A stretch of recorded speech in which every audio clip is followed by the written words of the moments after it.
subscribe to Go Doctor Who. And if you don't, then you can go.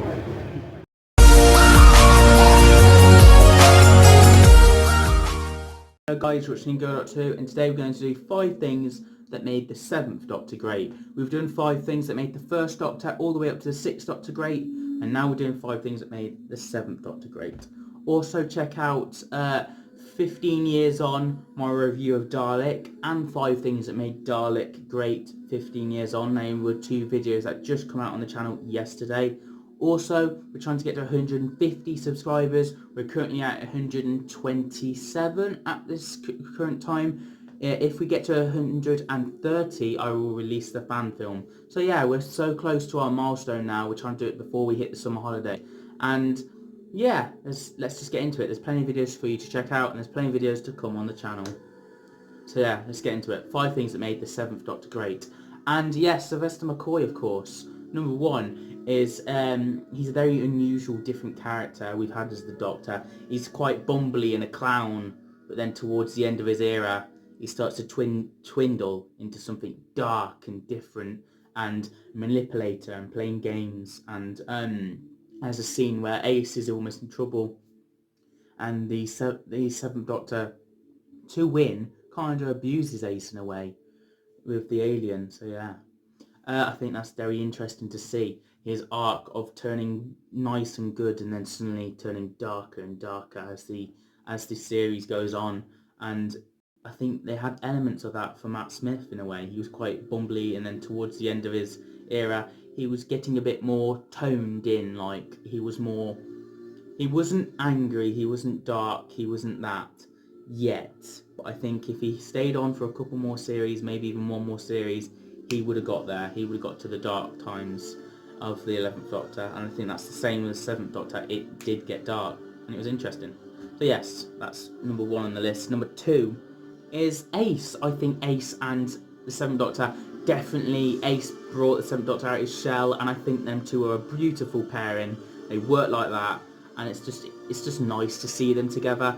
And Doc and Doc and Ace, it's just nice, and I think they definitely parallel each other, and it's quite nice. And Ace, could you throw a grenade? And he's just like, yeah, of course, Doc. You know, it's just fun. It's just a fun little, yeah. So that's got to be on the list. Number 3 now is 5 things that made the 7th Doctor great. Was, from what I've seen, I don't know whether the Master's appeared much in the 7th Doctor's era, but I have seen him in, obviously, the last one, and I think he's in a few others. And I think I really enjoyed the Master in the end. I thought he was an interesting one. It did feel not like the normal Master plan, but I did like the Master in this, and I think it parallels and worked quite well. And also, while we're talking about it, I think, just the Master is just brilliantly parallel to the 7th Doctor, and I think this Master works probably the best it has with the 7th Doctor, in my opinion. That's just my opinion, but I think it brings them out quite well. So yeah, and 4th on the list is, it's connected. We do get it's quite short. It's quite short, the 7th Doctor's run, I feel. But it's still connected. It's like Unit. You get Unit involved. The Brigadier, the last Doctor Who appearance he actually fully made in, and then he went off and did the Sarah Jane Adventures, and then sadly passed away. And then we got a reference in series 6 of Doctor Who, of New Who, saying he sadly passed away. But I think it was officially his last Doctor Who story in the 7th Doctor era. Well, it was, but yeah.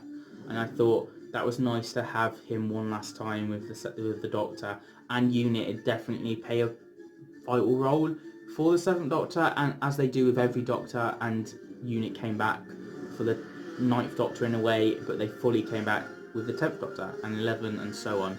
So yeah, I just think it works pretty well.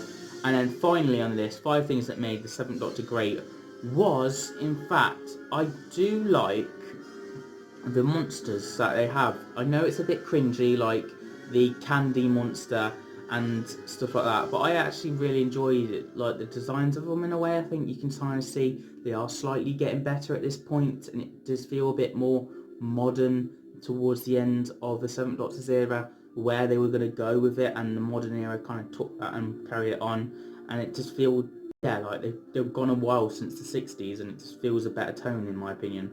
So yeah, I really enjoyed the Seventh Doctor's run, and there's 5 things that made the Seventh Doctor great, and the next video coming up is 5 things that made the 8th Doctor great.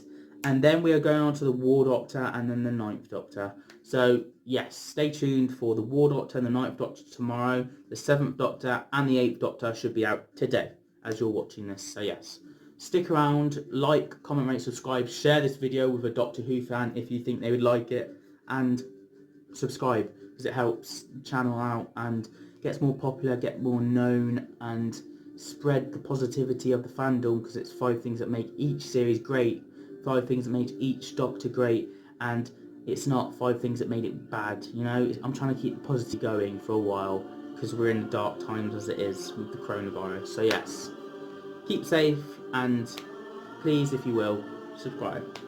Enjoy the rest of your day.